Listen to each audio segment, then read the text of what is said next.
30 লাখ কি জিনিস, সেটা কয়টার পেছনে কয়টা সংখ্যা লাগে আপনি বোঝেন? আওয়ামী লীগ এই হীনমন্যতার কারণে সেগুলো নিয়ে রাজনীতি করেছে। প্রয়োজন ছিল আপনার লড়াইতে 100 লোক মারা গেল, that's a good enough, it's a change for the state. আমার একটা রাষ্ট্র প্রকল্প আছে, একজন লোক না মারা গেলেও কোনো সমস্যা নাই। আমার রাষ্ট্র প্রকল্পের সাথে মৃত্যুর সম্পর্ক নাই, এটা আকাঙ্ক্ষার স্বপ্ন, স্বপ্নের সম্পর্ক। আমি একটা রাষ্ট্র বানাতে চাই, যেই রাষ্ট্রটা আমার স্বপ্নের যে বড় হবে, আকাশ সমান হবে, তেমন একটা রাষ্ট্র চাই। সেই রাষ্ট্রটা শেখ মুজিব আওয়ামী লীগ করতে পারে নাই বলে তার হীনমন্যতা। এক্স্যাক্টলি দেখবেন বিএনপি নেতাদের মধ্যে, সে 24-এর আয়নায় যখন তাকায় বিএনপির কোনো মিছিলের ছবি নাই। সে যখন 24-এর আয়নায় তাকায় বিএনপির ব্যানার ধরা কোনো মিছিল নাই। সে যখন 24-এর আয়নার দিকে তাকায় ছাত্র তরুণদের সাথে একসাথে বিএনপির নেতারা মিছিল করছে, তেমন কোনো প্রতিবাদের ঝড় নাই। বরং তারা অন রেকর্ড বলেছিল এটার সাথে আমরা নাই। এই হীনমন্যতা বিএনপি তারা করে ফেলছে।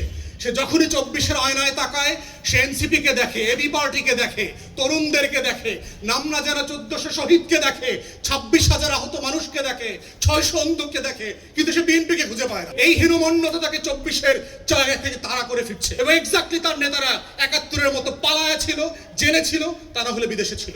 Exactly same phenomena. মনে হচ্ছে 71 নতুন করে 24-এ আবার নতুন করে রিস্ক্রিপ্টেড হয়েছে for the nation to remember. এই হীনমন্যতা যদি বিএনপি উঠাইতে না পারে, এটার কারণ হচ্ছে আজকের আমাদের লার্নের ফ্রেন্ডরা, আইনমন্ত্রী, আমাদের ডিপার্টমেন্টের বড় ভাইরা, আমাদের স্বরাষ্ট্রমন্ত্রী, ওনারা আমাদেরকে প্রত্যেক দিন আইন শেখায়, অ্যাজ ইফ বাংলাদেশে ওনাদের মতো আইন বোঝা মানুষ আসলে নাই। ডাকসুকে অনুরোধ করছি, আমাদের আইনমন্ত্রী এবং স্বরাষ্ট্রমন্ত্রীকে ওপেন চ্যালেঞ্জ দিয়ে গেলাম আজকে, আমি আর শিশির বাংলাদেশ সরকারের যে কোনো মন্ত্রীকে অন রেকর্ড কনস্টিটিউশনাল ইস্যুতে চ্যালেঞ্জ করে গেলাম। যদি আমাদের থেকে চ্যালেঞ্জ করতে পারেন, প্লিজ কাম অন ডেস্ক। আমি আর শিশির বাংলাদেশ সরকারকে চ্যালেঞ্জ করে গেলাম on constitution. Please come to talk about the constitution and history. দেখি আপনারা পারেন কিনা। সাহস থাকলে আইসেন ডাকসুতে। আপনাদের কার কতটুকু কনস্টিটিউশনাল নলেজ আছে, কনস্টিটিউশনাল ডেপথ আছে, উইড লাইক টু সি ইট। বাংলাদেশে বোগাস আর্গুমেন্ট দিচ্ছেন পার্লামেন্টে, বোগাস মিসলিড করছেন, মিথ্যাচার করছেন। গুমের ব্যাপারে দেখলাম আইনমন্ত্রী প্রপারলি মিসলিড করেছে। And if there's a breach of oath, he should be dismissed. As a cabinet minister হিসেবে সে নেশনকে মিসলিড করতে পারেন না। তো সেই জায়গাতে আমরা বারবার বলছি, এই জাতিকে আমরা ওয়ার্ন করছি, আমাদের তরুণদেরকে আমরা বলছি যে এটা এক অনিবার্য বিপ্লবের বাস্তবতা তৈরি করছে। প্রথম এবং দ্বিতীয় বিশ্বযুদ্ধ নিয়ে যারা হিস্টোরিয়ান আছেন তারা বলেছেন যে এটা আসলে দুইটা বিশ্বযুদ্ধ ছিল না, it was a one world war with a long ceasefire. অমীমাংসিত জায়গা ছিল। এবং সেই জন্য যেটা হয়েছে বাংলাদেশে 24-এর গণ অভ্যুত্থান জুলাই সনদ দিয়ে শেষ হয়ে যায় নাই।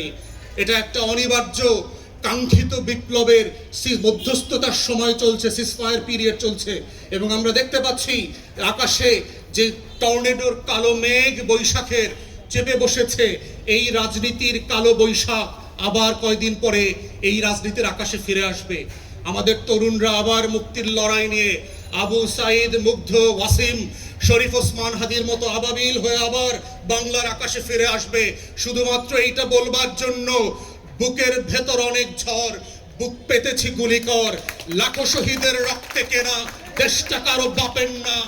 আজাদির প্রশ্নে, ইনসাফের প্রশ্নে আপোষ না করে আমরা লড়াই করে যাব বাংলাদেশের লাল সবুজের পতাকার জন্য। এটাই হচ্ছে 24-এর গণ অভ্যুত্থানের সেই অবিসংবাদিত জায়গা, যেই জায়গাটা আবার আগামী দিনে ঘুরে ফিরে আসবে এবং আসছে। সবাইকে অসংখ্য ধন্যবাদ। আসসালামু আলাইকুম।